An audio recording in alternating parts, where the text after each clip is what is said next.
In 216 BC, Rome marched with the greatest army it had ever assembled to crush one man, Hannibal Barca,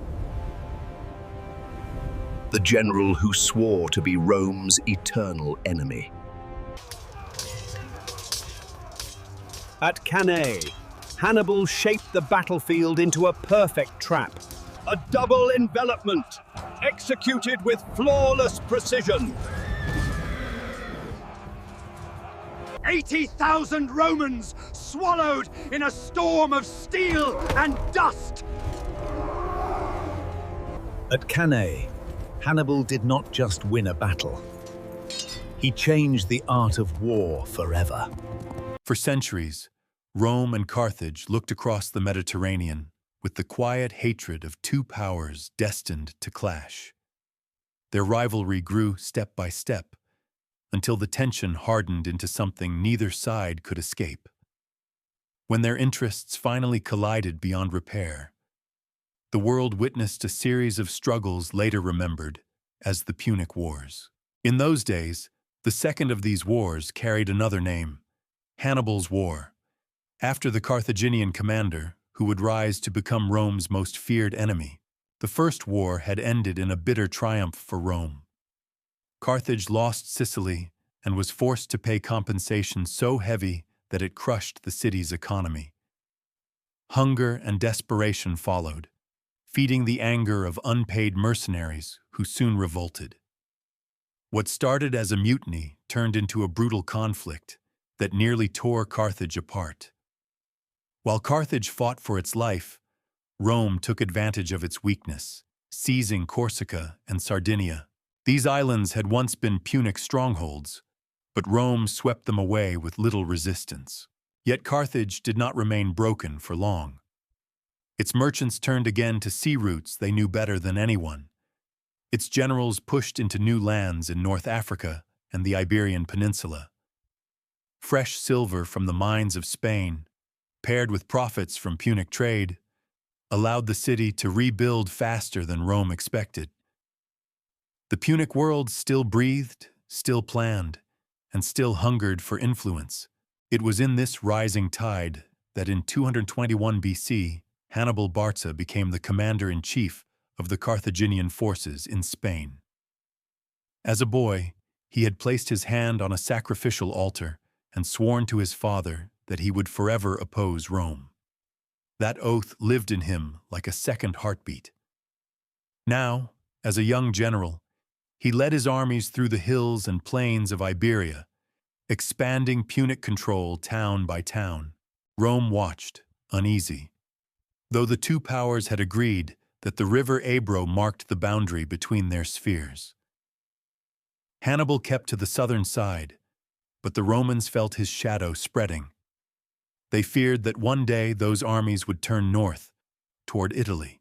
To slow the Punic advance, Rome made alliances with several Spanish city-states. One of them was Saguntum, a Greek colony standing alone on the edge of the Punic sphere. For Hannibal, Saguntum was the crack in Rome's armor. He needed only a reason to strike, and that reason came soon. He encouraged conflict between Saguntum and the surrounding Iberian tribes. When violence broke out, he chose the side of the Iberians at once. Rome was occupied elsewhere, struggling against restless Gauls and pirates along the Adriatic coast. It could send envoys, but not legions. Those envoys ordered Hannibal to stop the siege. He refused. Saguntum fell after a long struggle, and with its fall, Rome could no longer wait. The Second Punic War began. The early course of the war moved with a speed Rome had not imagined. Hannibal crossed the Alps with an army bruised by hunger, cold, and constant ambush, yet still dangerous. When he descended into northern Italy, the Romans were stunned. This was the invasion they feared, but not at the time they expected. They rushed to stop him, but each time they tried, he struck first. Near the Ticinus River, he shattered the force led by the consul Publius Cornelius Scipio. Soon after, he crushed another Roman army at the Trebia, overwhelming it during the winter cold. Months later, at Lake Trasimene, he destroyed the forces of the new consul, Gaius Flaminius, by luring them into a deadly trap between the lake and low hills. The road to Rome opened, as if the gods themselves had stepped aside. But even after these disasters, Rome did not fall apart. Hannibal had expected that the Italian allies, Etruscans, Samnites, and others, would break from Rome and join him. Some had fought Rome only a few generations earlier. Hannibal counted on their resentment. Yet when the time came, they did not rise. They stayed loyal. Only the Gauls of Cisalpine Gaul rallied to his side. With the strength of its allies intact, Rome absorbed its losses and raised new armies with astonishing speed. Hannibal understood that victory in battle was not enough. He needed a victory so overwhelming that it shattered the will of Rome's allies, forcing them to turn away from the Republic. Rome recognized this danger and responded with caution. The Romans elected a dictator, Quintus Fabius Maximus, and entrusted him with the defense of Italy. Fabius studied Hannibal and saw that the Carthaginian general excelled in open battle, so he refused to give him one. Instead of meeting Hannibal face to face, Fabius shadowed him, striking only at foraging parties and supply lines. Roman troops blocked narrow passes, harassed Punic detachments, and forced Hannibal's men to move constantly with little rest. This slow pressure weakened the Carthaginian army day by day. The strategy was new, patient, and clever. It became known as the Fabian strategy, but patience is rarely loved. The Roman people hated Fabius's refusal to fight. They felt humiliated each time Hannibal marched freely across Italy. To them, avoiding battle was unworthy of Roman honor. They wanted a single, decisive clash. They wanted revenge. They wanted a victory to wipe away the shame of Trasimene. Hannibal, meanwhile, understood that the pressure on his supply lines was growing. He led his army southward, searching for support among the Samnite tribes and hoping to find richer farmland around Campania and Apulia. The land there was fertile, but even then, the strain on his army grew heavier. Food was scarce. Gold was scarce. The war dragged on. By 216 BC, the Republic had lost its patience with Fabian caution. The dictatorship ended. 2 consuls were elected, Lucius Aemilius Paulus and Gaius Terentius Varro. Together they gathered the most massive Roman army ever seen by that time. The legions swelled with tens of thousands of new recruits, young men, many of whom had never seen battle. The Senate wanted strength in numbers. They wanted a hammer blow that would crush Hannibal once and for all. Hannibal sensed the coming clash. To draw the Roman army into the open plains he preferred, he moved toward the small town of Cannae, near the banks of the Aufidus River. There he seized a vast grain depot. It was an invitation Rome could not refuse, and so the stage was set for the great test that would decide the fate of Italy. The story deepens from this moment at Cannae, where 2 armies, one swollen with Roman pride, the other sharpened by Hannibal's genius, prepared for the clash that would stain Apulia with a scale of blood no soldier of the ancient world would forget. The Romans arrived a few days after Hannibal seized the grain stores. They established 2 camps facing the Carthaginian position. When Hannibal saw their tents rising along the riverbank, he sent out his Numidian cavalry to test their readiness. These riders, light and swift, attacked Roman soldiers who went down to the river for water. Although the Romans managed to reach safety, they did so with difficulty. The Roman cavalry then tried to drive the Numidians back, but the Numidians refused to engage in a direct fight. They tossed javelins, retreated, circled, and returned, darting in and out like birds of prey. Although the Numidians eventually withdrew toward Hannibal's lines, the skirmish left a dangerous impression on the Romans. They believed the enemy cavalry lacked courage. They believed they could overpower them easily in a full battle. This confidence would soon lead them into Hannibal's trap. Hannibal studied the terrain and the Roman behavior carefully. The flat plain, the river, the direction of the wind, and even the dust that rose from the dry summer earth, all became tools he intended to use. On the first day of August, he lined up his army for battle. But fortune, or perhaps custom, delayed the fight. That day, the Roman army was under the command of Aemilius Paulus, who refused to meet Hannibal on ground he considered unfavorable. Following Roman tradition, the consuls alternated command by day. Paulus preferred to reposition the camps onto higher ground and wait for a moment he judged wiser. His decision angered Varro and many of the rank-and-file soldiers. They saw caution as weakness, even though Paulus was trying to save them from a deadly mistake. The next morning, command passed to Varro. Unlike his colleague, he ordered the army to march out and form ranks immediately. Paulus had no choice but to follow. Hannibal, seeing the Roman lines advancing, arranged his own forces for the confrontation he had spent weeks preparing. The Romans believed the battlefield would limit Hannibal's cavalry. The river on one side and rising ground on the other seemed to offer protection. They also believed an open fight would prevent the kind of ambushes Hannibal used so well at Trebia and Trasimene. In their minds, this would be a straightforward clash of infantry, a contest of strength, discipline, and courage. They were convinced their numbers would split Hannibal's line apart. Cavalry, to them, was only a shield for the flanks. Their formation reflected this belief. Tens of thousands of heavy infantry stood shoulder to shoulder, packed much deeper than usual into a tight mass designed to punch straight into the Punic center. Light troops stood in front, ready to fire their javelins before falling back. The Roman cavalry, smaller in number than Hannibal's, guarded each wing. The entire Roman army had been reshaped into a single massive battering ram. Hannibal's formation mirrored Rome's at first glance. Cavalry on the wings, infantry in the center.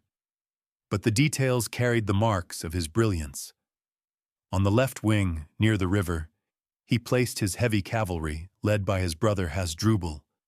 On the right wing, he placed the swift and elusive Numidians under Hanno. His infantry, however, was arranged with a twist. The hardened African infantry formed the flanking blocks. The center, a mix of Iberian and Gaulish warriors, stood slightly forward in a gentle arc. Hannibal himself took position among them. His presence steadied their hearts. He knew they could not hold a rigid formation for long in the face of a Roman surge. But if they could hold long enough, just long enough, the trap would close. The weapons of the Punic troops added more subtle layers to the deception. Many of the Africans wore Roman armor taken from the fallen at Trasimene. From a distance, in the heat and dust of battle, they could be mistaken for Romans themselves. The Iberians carried swords suited for both thrusting and cutting, while the Gauls wielded longer blades with sweeping power. Hannibal blended them together so their strengths overlapped, compensating for their weaknesses. His plan was simple in appearance, but deadly in execution. The center would bend, drawing the Romans inward. The African infantry would strike from the sides. The heavy cavalry would smash the Roman cavalry and turn toward the rear. If all went well, the Romans would be surrounded, pressed, smothered, and destroyed before they understood what had happened. Before the infantry met, the skirmishers advanced. Arrows, javelins, and sling stones filled the air. A strong wind blew the dust of the plain straight into the faces of the Romans. The sun-baked soil rose in thick clouds, choking their vision. This too was part of Hannibal's preparation. He had studied the winds before choosing this ground. Roman missiles slowed as the wind pushed against them. Punic missiles flew faster with the wind at their backs. The infantry began its march. The Roman formation pressed forward like a tide of iron. In front of them, the Iberians and Gauls braced themselves for the shock. When the two lines collided, violence erupted instantly. The Romans pushed with terrible force, stepping over the fallen as they tried to break the Punic center. Hannibal rode among his men, shouting encouragement and keeping them steady. Under the weight of the Roman attack, the arc of the Punic line straightened, then slowly curved inward. Everything moved as Hannibal intended. On the wings, the cavalry clashed at the same time. Near the river, Hasdrubal's heavy riders crashed into the Roman horsemen. The space was too tight for elegant maneuvers. Men fought hand to hand, dragging one another down, striking from the ground or from broken saddles. On the opposite flank, the Numidians tormented the allied Roman cavalry with their hit-and-run attacks. They never allowed the Romans to pull away or to reinforce their comrades on the other side. The Romans were tied down, frustrated, and unable to see clearly through the rolling dust. Back in the center, the Romans continued to push forward. The Iberians and Gauls fell back step by step. The Punic line bowed like a drawn bowstring. The Romans believed they were winning. They saw only the backs of their enemies. They did not see the Africans closing in on both sides. At last, the Punic center broke and retreated. The Romans surged forward, thinking victory was close. But in reality, they had stepped into the heart of Hannibal's design, and in that moment, the jaws of the trap began to close. The moment the Romans plunged after the retreating Iberians and Gauls marked the true beginning of the end at Cannae. The legions believed the Punic center was collapsing. Dust stung their eyes. Sweat blurred their vision. All they could see were the backs of the fleeing enemy, the glint of shields, and the sense, so powerful, so dangerous, that victory was just a few steps away. But the shape of the battlefield had changed. The massive Roman column, once tight and forceful, had stretched inward. The maniples no longer saw their flanks. They no longer sensed the full line. Each man followed the pressure of the mass, pushed from behind by comrades who thought the way forward was clear. The Romans were drifting toward the center where the resistance seemed weakest. No one noticed how narrow the front had become, how tight the space had grown, or how the horizon on both sides was disappearing into walls of dust and shouting. Behind the drift of dust, the African infantry advanced. These men were battle-hardened veterans, steady as stone. They had waited while the Gauls and Iberians took the full force of the Roman attack. Now, fresh and disciplined, they fought their way inward, striking at the Roman flanks. Their shields and armor, much of it taken from fallen Romans at Trasimene, confused the legionaries further. In the chaos of dust and noise, many Romans did not understand who they were facing until the blades reached them. At the same time, Hasdrubal's heavy cavalry completed their brutal work on the Roman right wing. Having overpowered the Roman horsemen, they regrouped quickly. Hasdrubal then made the decisive move. He turned his cavalry toward the rear of the Roman infantry. His riders moved behind the dust cloud, unseen by the tightening Roman ranks. On the opposite flank, the Numidians continued their relentless harassment. The Roman allied cavalry tried again and again to disengage, but the Numidians circled them like hornets, darting close, throwing javelins, retreating, returning. The Romans could neither drive them off nor ride to help the infantry. Hannibal had locked them in place perfectly. By now, the center of the Roman formation was packed so tightly that the soldiers in the middle could barely raise their arms. Those at the front still pushed forward, but the space ahead was shrinking. The Iberians and Gauls, though exhausted, retreated in a controlled manner, drawing the Romans deeper and deeper into the pocket that Hannibal had crafted with such care. The wind blew harder, the dust thickened. The Romans were nearly blind, then the trap snapped shut. Hasdrubal's cavalry slammed into the unprotected Roman rear. At the same moment, the African infantry, pressing from both sides, bent inward. What had been a stretched Roman column was now a shrinking circle, crushed from all directions. Confusion turned to terror. Orders vanished. The consuls were separated. Aemilius Paulus, already wounded earlier, stayed with his men, refusing to leave them at the moment of disaster. The legionaries tried to form a defensive ring. Shields overlapped. Spears thrust outward. But there was no space. None at all. Men were pressed so tightly together that some suffocated before the blades reached them. Those in the center could not see the sky. They could not breathe fresh air. Their own comrades crushed them as the circle tightened. The Carthaginians attacked with grim patience. They did not rush. They had the Romans trapped like animals. The Africans struck in measured waves. The cavalry cut down those who tried to break out. All around the circle, Romans fell. Step by step, the Carthaginians closed in, shrinking the pocket with every push. The slaughter lasted for hours. The sun passed overhead. The dust never settled. The cries grew fainter as the mass of Roman soldiers collapsed in on itself.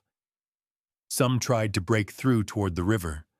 Others attempted desperate charges at the African lines. None succeeded. Every attempt ended with bodies piled upon bodies. In this chaos, Aemilius Paulus fell. He died among his men, unarmored, exhausted, still fighting. Varro, commanding the allied cavalry, managed to escape with a small group. His survival would later save his reputation, but on that day, Rome had no space for blame. The scale of the disaster was too great. When the sun dipped low, the killing still continued. Only late in the evening did the Carthaginians begin to search the field for survivors. A few Roman groups, scattered and broken, slipped through the weakest points of the encirclement toward the countryside. Others surrendered when there was no strength left to swing a sword. By the time the dust finally began to settle, the field of Cannae had become a graveyard. More Romans fell in that single day than in any battle Rome had ever fought before, or would fight again. Where once stood an army with confidence as wide as the Republic itself, now there were tens of thousands of bodies, lying so thick that a man could walk across the field without touching the soil. The Carthaginians, though victorious, were not untouched by loss. Thousands of Gauls lay dead, along with many Iberians and Africans. Hundreds of cavalrymen had fallen in the fierce fighting on the wings. Nearly everyone suffered wounds. And yet, compared to the Romans, the losses felt light. Hannibal had shattered the greatest army Rome had ever fielded, but victory brought new questions. Hannibal had within his grasp a chance to march on Rome itself. The road, for a moment, seemed open. Fear raced through the Republic. Some senators prepared for the possibility that Hannibal might appear at their gates. Why he did not march on the city remains one of the great turning points of ancient history. What followed in the months after Cannae would determine the future of both powers and decide whether Hannibal's triumph could become something greater. What happened after the dust of Cannae settled would shape the fate of the Mediterranean, for Hannibal's greatest victory arrived hand in hand with his greatest limitation. The Romans were broken, but not destroyed, and what followed revealed the deep, stubborn heart of the Republic. As news of the disaster reached Rome, panic spread through the streets. Families waited for word of sons and fathers who would never return. Senators gathered in silence, acknowledging a truth few empires had ever faced. In a single afternoon, Almost an entire generation of Roman soldiers had been wiped from the earth. The scale of the loss was beyond anything they had imagined possible. But even in the face of ruin, Rome refused to collapse. The city did not negotiate. It did not sue for peace. It did not even pause. Instead, it chose to fight harder.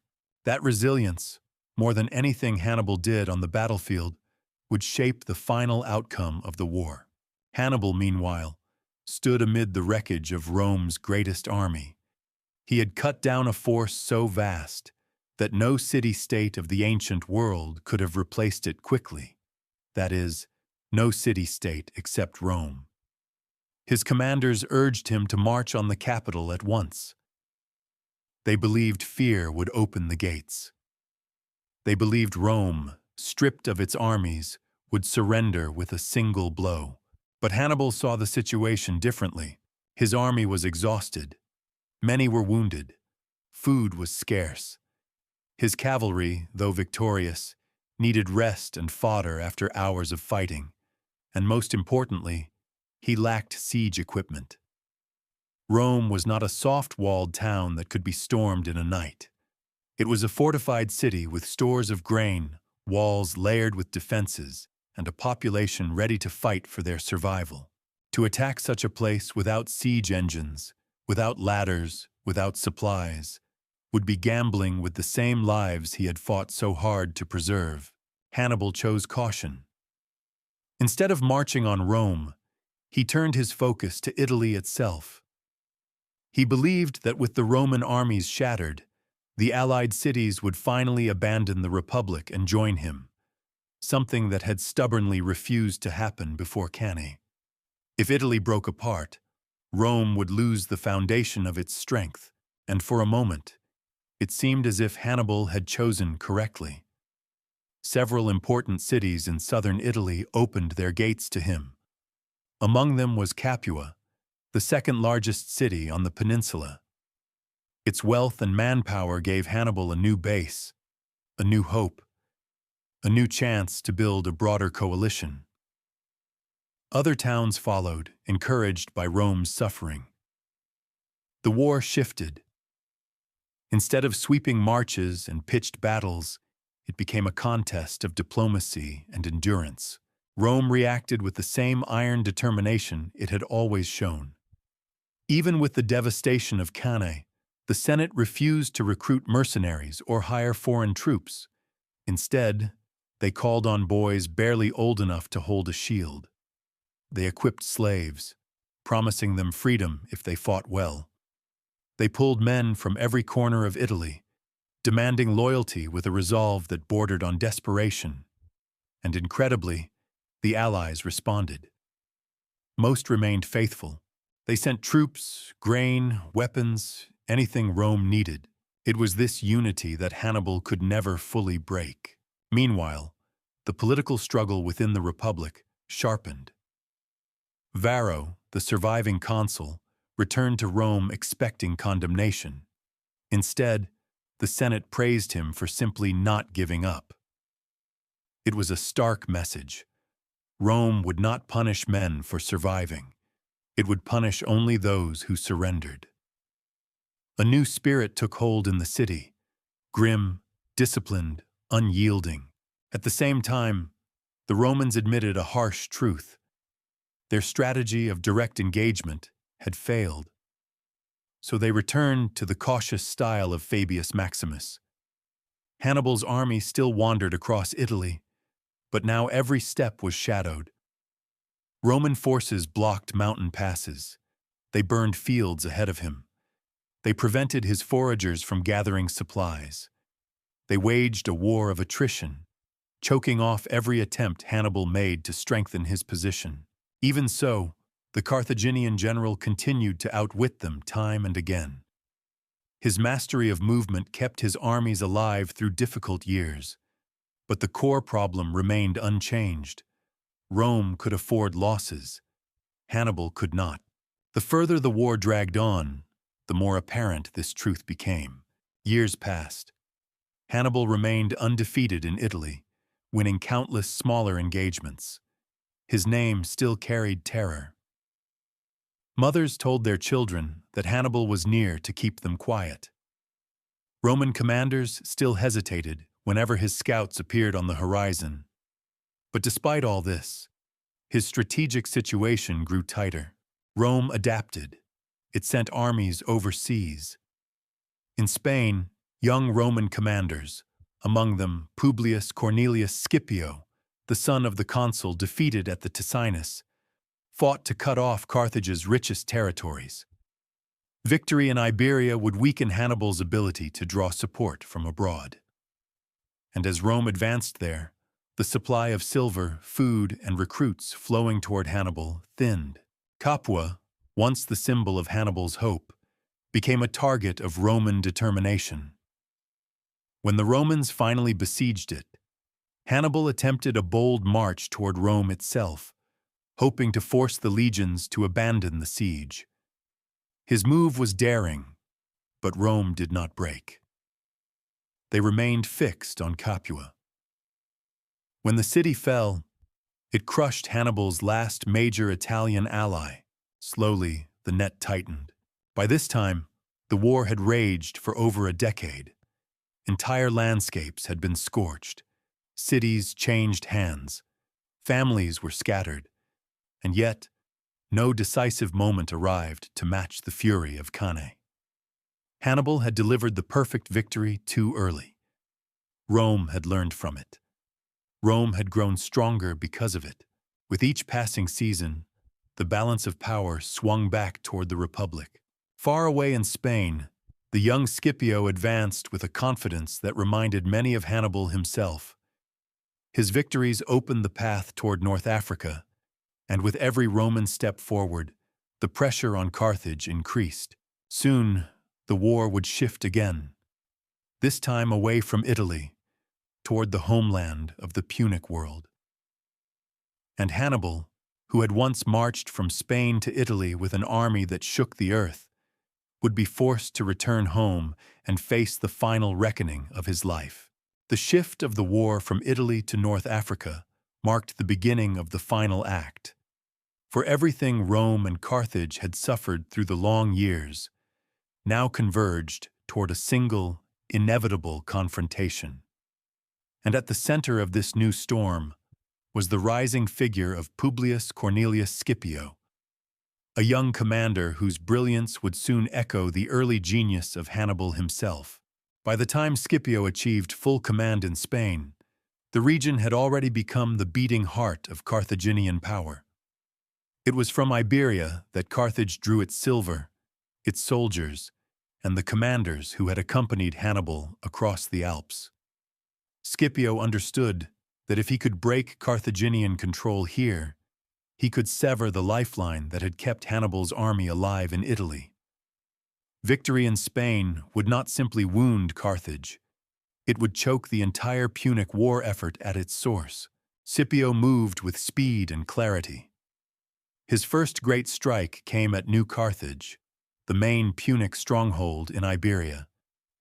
In a single bold assault, he captured the city, its treasury, and its hostages, all valuable assets that shook Carthaginian confidence and swayed many Iberian tribes toward Rome. His campaigns that followed were marked by precision, diplomacy, and an almost uncanny sense of timing.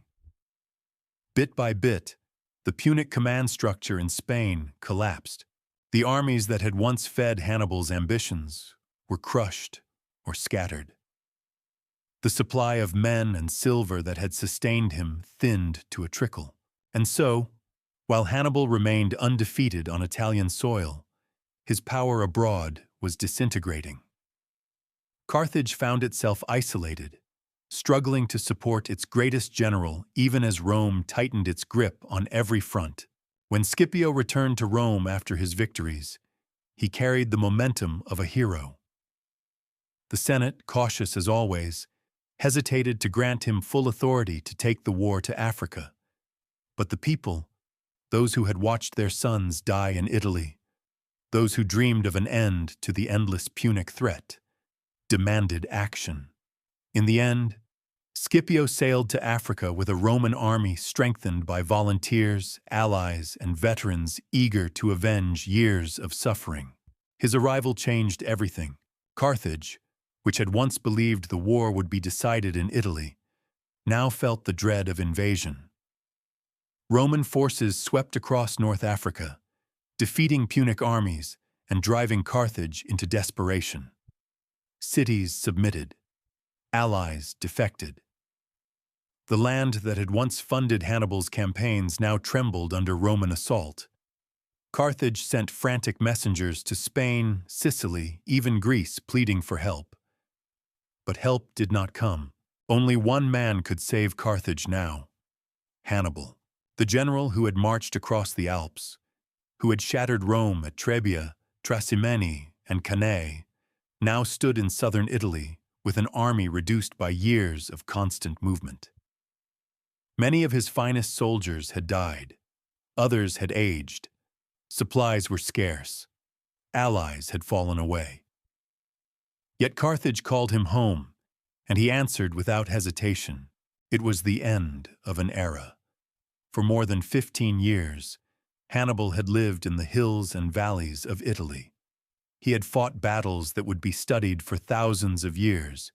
He had outmaneuvered every Roman commander who dared face him, but he had never broken Rome's will. And now, as he walked down the gangplank onto the shores of North Africa, he knew the final battle awaited him. The meeting between Rome and Carthage was now inevitable. Scipio and Hannibal, two generals shaped by war, each carrying the weight of their nations, would settle the fate of the ancient world. Before the armies met, Scipio and Hannibal agreed to speak face to face. It was one of the most extraordinary moments in military history. The two most brilliant commanders of their age stood across from each other on open ground, the wind carrying the sounds of two worlds preparing for war. Hannibal, seasoned by decades of battle, proposed terms that might preserve Carthage's strength, but would leave its ambitions broken. Scipio listened, measured the words, and refused. Rome had suffered too long. Too many had died. The Republic no longer sought balance. It sought victory. There was no turning back. The Battle of Zama drew near. Carthage gathered what forces it could: African veterans, new recruits, mercenaries, and the famous war elephants that had long symbolized Punic might. Hannibal placed his hopes on discipline and ingenuity, just as he had at Cannae. But Scipio had studied Hannibal's methods. He knew the patterns, the traps, the rhythm of Punic movement. Rome had learned from its defeats. Scipio was determined not to repeat the past. He stripped away every advantage Hannibal once held. He prepared his men for the elephants. He positioned his cavalry with care. He kept the lines flexible, ready to absorb the shock of the first attack. And when the moment finally came, the earth trembled with the sound of charging beasts and marching soldiers. The clash was immense, the kind of battle where fate itself seemed to balance on the edge of a spear point. Hannibal's veterans fought with the same fire that had carried them across half the world, but Scipio's formations held firm. Roman discipline, sharpened by years of bitter lessons, met the Punic charge and refused to break. The Roman cavalry, strengthened by Numidian allies, swept away Hannibal's horsemen and returned at the decisive hour, just as Hasdrubal's cavalry had once done at Cannae. But this time, the encirclement belonged to Rome. The tide had finally turned. Hannibal fought to the end, rallying his men again and again. But the world had changed. The cunning that once toppled Roman armies now met an opponent who had grown stronger by surviving him. Scipio pressed forward. The Punic line began to bend. Then it cracked. Finally, it collapsed. When the dust settled, the fate of Carthage was sealed. Hannibal survived, but his army did not. Carthage was forced to accept terms that stripped it of its empire, its navy, and its ability to wage war. The Second Punic War, Hannibal's war, was over. Rome had risen from the ashes of Cannae to claim mastery of the western Mediterranean. Yet even in defeat, Hannibal's legend remained. Rome would never forget the terror he brought, nor the brilliance of the man who had come so close to breaking the Republic. The last chapter of his life, however, was still waiting to be written. Hannibal's defeat at Zama did not end his story. Instead, it opened a final chapter, one marked not by marching armies and thunderous battles, but by restless exile, political struggle, and the long shadow of a legacy that even Rome could never erase. After the battle, Hannibal returned to Carthage with the heavy weight of failure, though no one dared call it that aloud. The people received him with conflicting emotions: sorrow, admiration, and a desperate wish to believe that all was not yet lost. Carthage signed Rome's terms, surrendering its fleet, its elephants, its foreign ambitions, and a vast tribute that would drain its coffers for years. The Republic had broken Carthage's sword, but not its spirit. In the fragile peace that followed, Hannibal's brilliance found a new stage. Instead of leading armies, he stepped into politics. Carthage was drowning in corruption, held hostage by wealthy families who had grown rich during the war even as ordinary citizens starved. Hannibal exposed them one by one. He reorganized the courts, cleaned the administration, and forced the elite to pay fair taxes. For the first time in decades, ordinary Carthaginians felt hope, but Hannibal's success at home made Rome uneasy. A man who could rebuild Carthage from within was as dangerous as a general who could defeat them in battle. Roman envoys whispered accusations. They claimed Hannibal was preparing Carthage for another war. They demanded his removal from power. Carthage, terrified of provoking Rome, bent to the pressure. Hannibal understood what was coming. Rather than allow his city to suffer again because of him, he slipped away into the night and sailed east. Thus began a long journey across the courts of the Hellenistic world, a journey where he lived as both honored guest and hunted fugitive. He first found refuge with Antiochus III of the Seleucid Empire, one of the few kings bold enough to challenge Rome. Antiochus welcomed Hannibal with admiration, offering him a place as advisor and commander. But court politics soon intervened. Not everyone trusted the foreign general who had once shaken Rome to its core. His warnings went unheeded. When Antiochus finally confronted the Romans, he did so without fully embracing Hannibal's strategies. The result was disaster at Magnesia. Another chance to weaken Rome slipped away. Afterward, Hannibal fled again, traveling from one kingdom to another, Tyre, Crete, Bithynia, each move taking him farther from the power he once held. But Rome never stopped pursuing him. To them, Hannibal was not merely an old general. He was a symbol, a living reminder that Rome had once been vulnerable. As long as he lived, they feared another uprising, another alliance, another war sparked by his name. Hannibal understood this better than anyone. He had lived long enough to know how the world treated defeated heroes, but he refused to let Rome capture him. When Roman agents finally closed in on him in Bithynia, he made his last choice. He reached for the poison he carried, kept for this moment alone, and ended his life on his own terms. According to legend, his final words were simple, bitter, and fitting. "Let us free Rome from her long anxiety, since she thinks it tries her patience too much to wait for the death of an old man." So passed Hannibal Barca, the man who had marched elephants over the Alps, who had encircled and destroyed Rome's greatest armies, who had terrified the Republic into transforming itself into a superpower. Even in death, his name carried a strange power. Rome never forgot him. Generations of Roman generals studied his tactics. Children grew up hearing stories of his cunning at Trasimene, his fire at Trebia, his perfection at Cannae. Some Romans admired him in secret, others cursed his memory, but all respected him. Hannibal had carved his name into history with such force that even his enemies carried his legacy forward. As for Carthage, its fate was slowly sealed. Rome watched it with suspicion, and decades after Hannibal's death, the Republic finally destroyed the city in the Third Punic War. Flames consumed the streets where Hannibal once walked. The Punic world ended in smoke, and yet the memory of its greatest son endured. You cannot burn a legend. Centuries later, historians still rank Hannibal among the greatest commanders of all time. His tactics at Cannae remain a masterpiece, studied in military academies around the world. Generals from Napoleon to Schwarzkopf quoted him. His understanding of movement, morale, and deception formed the foundation of modern strategic thought.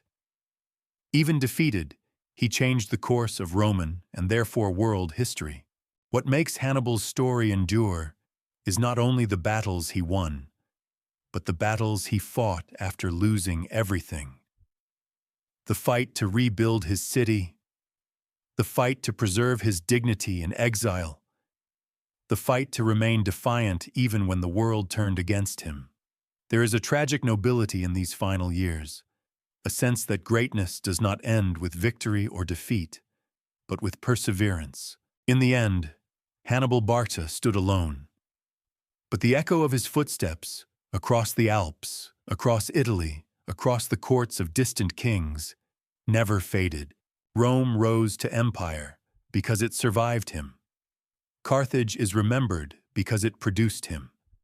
And history still repeats his name because brilliance on the battlefield is rare. But brilliance combined with relentless will is immortal. Hannibal's war ended long ago. His legacy did not.